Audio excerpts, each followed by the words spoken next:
Χαίρετε κυρίες και κύριοι, βλέπετε το σύντομο δελτίο ειδήσεων από τη Ιδίων τηλεόραση. Με το μάθημα των νέων ελληνικών ξεκινούν την Παρασκευή οι πανελλαδικές εξετάσεις.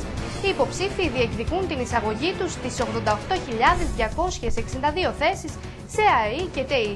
Από αυτές οι 40.770 θέσεις αναλογούν στις σχολές των ΑΕΗ, συμπεριλαμβανομένων των 590 θέσεων στις εκκλησιαστικές σχολές. Οι πανελλαδικές εξετάσεις θα διαρκέσουν 2 εβδομάδες και θα ολοκληρωθούν την Παρασκευή 29 Μαΐου με την εξέταση των υποψηφίων στο μάθημα επιλογής Αρχές Οικονομικής Θεωρίας. Υπενθυμίζεται πως από τη φετινή χρονιά οι διαγωνιζόμενοι στις πανελλαδικές εξετάσεις αποκτούν και πάλι το δικαίωμα να βλέπουν τα γραπτά τους μετά την έκδοση των αποτελεσμάτων, μετά δηλαδή την ανακοίνωση των βαθμολογικών βάσεων εισαγωγής τον Αύγουστο.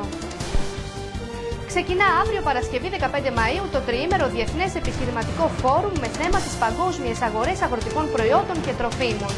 Πρόκειται για διοργάνωση που γίνεται από κοινού με τα Υπουργεία Εξωτερικών και Αγροτικής Ανάπτυξης, το Σύνδεσμο Εξαγωγέων Βόρειας Ελλάδος, την Ομαρχιακή Αυτοδιοίκηση και το Επιμελητήριο Ημαθίας και έχει στόχο την προώθηση των ελληνικών τροφίμων και αγροτικών προϊόντων σε 5 επιλεγμένες μεγάλες ξένες αγορές, στόχους όπως η ΗΠΑ, η Ινδία, η Κίνα, η Ουκρανία και η Ρωσία. Η πρώτη μέρα του φόρουμ θα έχει επίκεντρο την Ημαθία, με την εναρκτήρια τελετή να πραγματοποιείται στο χώρο τεχνών της Βέρειας στις 11 το πρωί, παρουσία της Υπουργού Εξωτερικών Ντόρας Μπακογιάννη και του Υπουργού Αγροτικής Ανάπτυξης και Τροφίμων Σωτήρη Χατζηγάκη.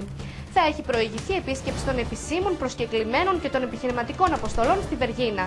Μετά το μεσημέρι θα πραγματοποιηθούν επισκέψεις σε συνεταιριστικές και ιδιωτικές παραγωγικές μονάδες του νομού Ημαθίας. Ολοκληρώθηκαν με επιτυχία οι σχολικοί αγώνες στα αθλήματα καλαθοσφαίρισης και πετοσφαίρισης που διοργάνωσε ο Δήμος Δίου με τη συμμετοχή των δημοτικών σχολείων του Δήμου στα γήπεδα του Δημοτικού Σχολείου Βροντούς.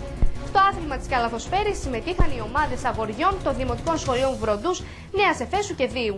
Την πρώτη θέση κατέκτησε η ομάδα καλαθοσφαίρισης του Δημοτικού Σχολείου Βροντούς, τη δεύτερη της Νέας Εφέσου και την τρίτη του Δίου. Ήταν το σύντομο δελτίο ειδήσεων από τη Ιδίων τηλεόραση. Από όλους εμάς να έχετε ένα όμορφο απόγευμα.